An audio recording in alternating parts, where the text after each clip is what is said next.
धड़कन Punaura Dham Sitamarhi. Mobile number 6201822046। Samastipur चौमट बोली वाली माल, कोहट टोली वाली माल,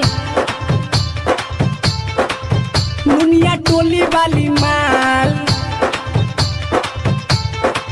मलिया टोली वाली माल,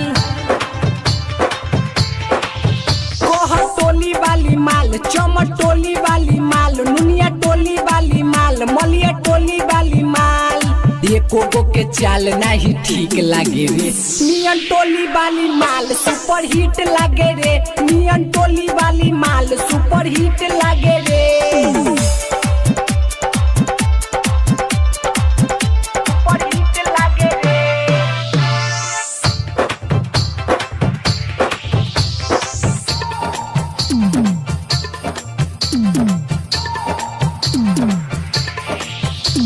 डीजे धड़कन पुनौरा दाम सीतामढ़ी। Mobile number 6201822046।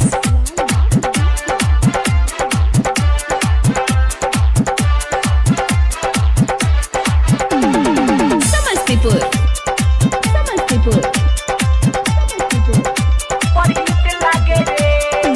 कातिल जवानी रहे ओकर, मार के गइल दिल पर ठोकर। करब हम ओकरे से शादी, नाही तो होई बर्बादी। बाबे ओकरे नशा नशा नशा, लेनी दिल में बसा बसा बसा। बाबे ओकरे नशा लेनी दिल में बसा।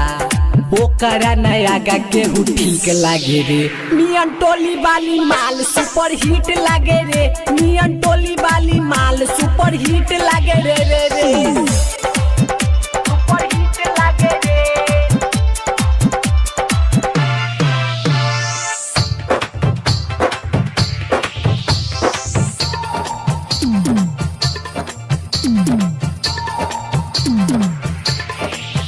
डीजे धड़कन पुनौरा दाम सीतामढ़ी। Mobile number 6201822046।